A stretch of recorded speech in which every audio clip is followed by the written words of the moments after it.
చేసేస్తాను సిస్టర్. తీసుకుంటే సిస్టర్ వాళ్ళ ఇంట్లో ఆరాధన ఉంది చెప్పిరా సిస్టర్. జస్ట్ ఆరాధన ఉందని నాకు చెప్పలేదు. ఈమెకు చెప్పకపోతే మళ్ళీ చిన్న సూప్ పెడుతుంది. ఏం చేయాలి బా సిస్టర్. నేను చెప్పిన సిస్టర్ జస్ట్ వాళ్ళ ఇంట్లో పేరుంది చెప్పి సిస్టర్ నువ్వు వెళ్ళేటప్పుడు నాకు కూడా చెప్పండి సిస్టర్.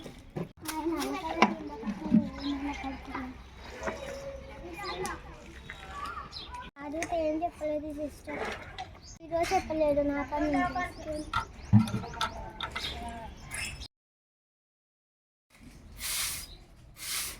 ప్రార్థన పెట్టుకుంటే పనే కాదు. ప్రార్థన ఎందుకు పెట్టుకున్నావో ఏమో. చాయ్ పెట్టడం పెద్ద భగం లేనే లేదు. వర్ష దగ్గర ఉన్నదో అడిగేసి వస్తా. వర్షకు ప్రేయర్ చెప్పబిట్టే మర్చిపోయినా. ప్రేయర్ చెప్పకపోతే ఏదో ఒకటి అనుకుంటుంది. చెప్పి అది భగన్ అన్న తీసుకొని వస్తా. చేసుకున్న ప్రేయర్ చెప్పలేదు ఇట్లా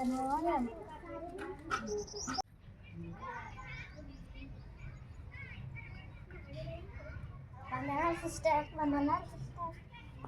సాయంత్రం పేరెంట్స్ సిస్టర్ తప్పకుండా రండి. చెప్పుడు మర్చిపోయినా.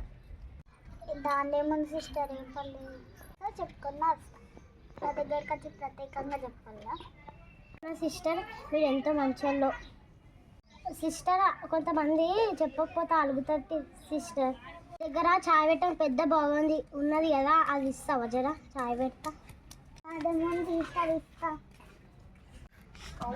అయిపోయిందని తెచ్చిస్తా సిస్టర్. అట్లా ఏం లేదు సిస్టర్, 2 రోజులు ఉంచుకోండి.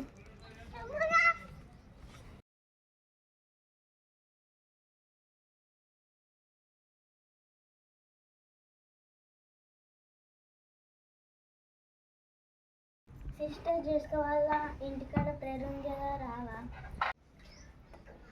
అమ్మో ఈ మధ్య కూడా పుస్తకాలు ఉన్నాయి అంటే కొన్ని వచ్చిన ఇంట్లో తింటాం. బైబిల్ తీసుకున్న సిస్టర్ మా ఇంటికి అసలు చిన్న మస్తు బిస్కెట్ తింటారు కానీ వీళ్ళ ఇంటికి అసలు ఒక్క బిస్కెట్ ఇచ్చి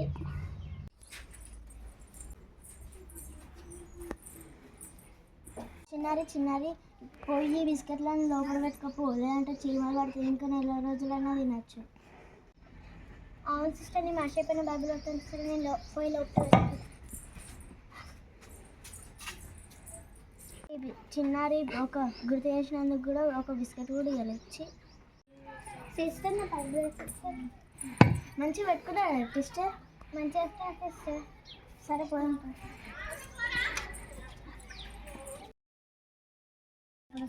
ఎండకు కలిగి పడుతుంటా. ఆ చాయ్లో నా వేదని 10 మందికైనా చెప్పి ప్రశాంతంగా ఉన్నాను.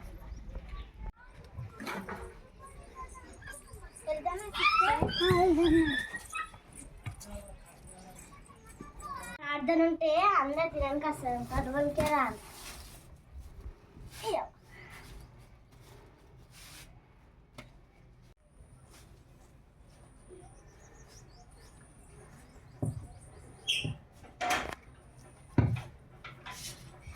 లేదు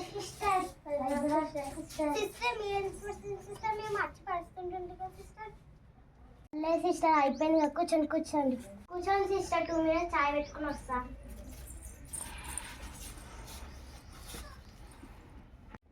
ఏమే చిన్న చికెన్ చేసిన మటన్ చేసిన వాసన రాకొచ్చింది.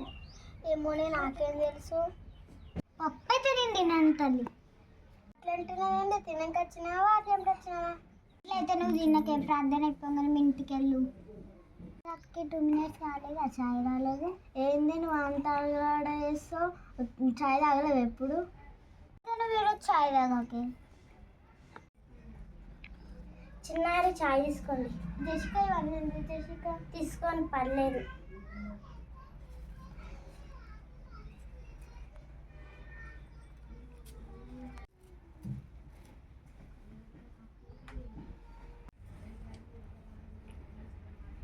ఏమేమి వచ్చి అసలు చాయ్ బిస్కెట్లు ఇవ్వలేరు. బిస్కెట్ కోసం అయినవా? అవునే మరి. ముందైతే తాగే మర్చిపోయారు అనుకుంటా. ప్రార్థన ఉంటే బిస్కెట్లు ఇవ్వాలి, చాయ్ ఇవ్వాలి. అట్లా అన్నప్పుడు ప్రార్థన పెట్టుకోవద్దు. వర్షిత బిస్కెట్లు తీసుకోండి, మర్చిపోయినా తెచ్చుడు. ఇవన్నీ ఎందుకు చేసి రూల్ ఏమన్నా ఇచ్చినా ఏం కాదు, ఇవ్వకుండా ఏం కాదు. తీసుకోండి.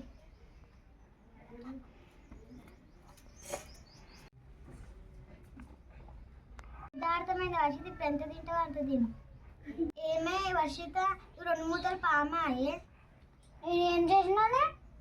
బిస్కెట్లు రానప్పుడేమో స్టైల్ పడ్డావే, ఇప్పుడు బిస్కెట్లు వచ్చినాక అద్దు వద్దన్నవే. ఉండదు దేవరం చచ్చిపోతున్నాము. మాస్టర్ షాయ్ సల్లర్ మూసుకుందావు. నీ చెప్పింది నాకే తెలియలేదే. నువ్వు తెలిసింది కదా, మూసుకొని చప్పుడంగా సేపు చెప్పు.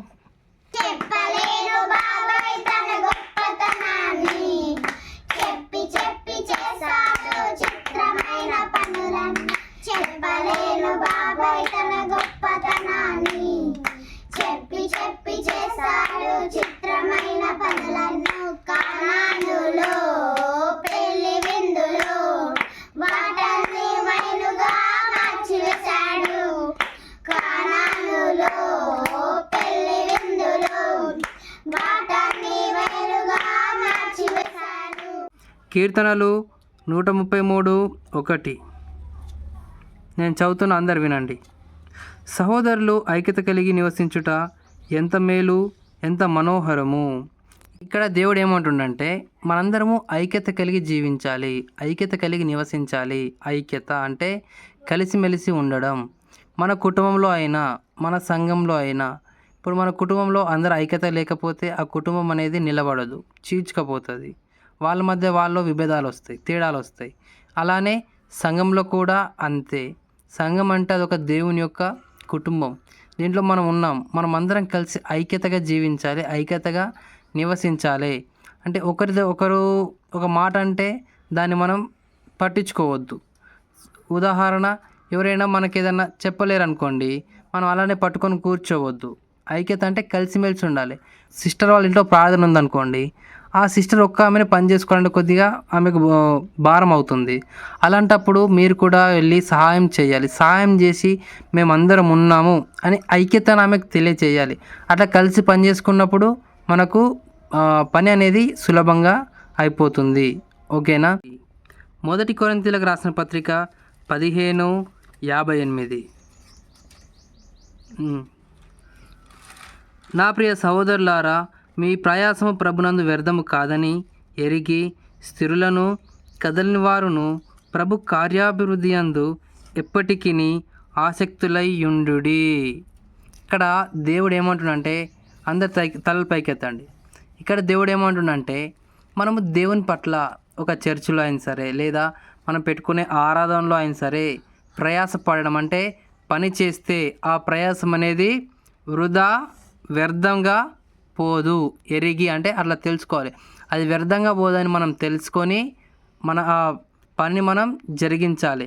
మనం జరిగించేది ప్రభు పని కాబట్టి ఎలాంటి ఆలోచన కూడా పెట్టుకోదు. ఆ పని ఎన్నటికైనా సరే వ్యర్థం అనేది అవ్వదు. సరేనా? ఈ 2 మాటల ద్వారా దేవుడు ఎంత చక్కగా మనతో మాట్లాడాడు. ఇప్పటికైనా ఇంకా మీకు ఎవరి మీదైనా కోపంగా ఉంటే వారిపైన ఆ కోపాన్ని దేవుని దగ్గర ఒప్పుకొని పశ్చాత్తాపడండి.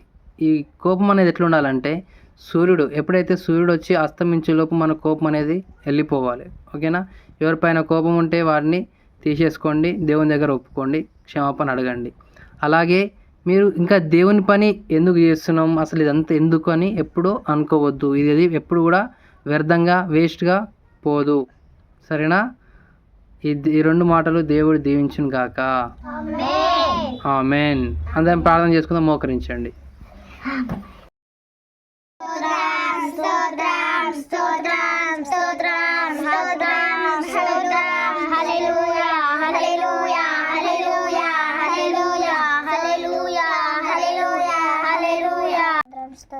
జెసికా నాకు ప్రార్థన ఉందని చెప్పలేని కోపంగా పెట్టుకున్నట్టు క్షమించండి తండ్రి, ఇంకొకసారి ఎప్పుడు చేయండి. స్తోత్రం. హల్లెలూయా. స్తోత్రం నాయన. యేసయ్య ఇంతవరకు మాతో యేసయ్య నేను ప్రేయర్ పెట్టుకోవాలని అనుకున్నా కానీ యేసయ్య స్తోత్రాలు. Amen. Amen. Praise lord. Praise lord అందరికీ. ప్రైజ్ రాచిందా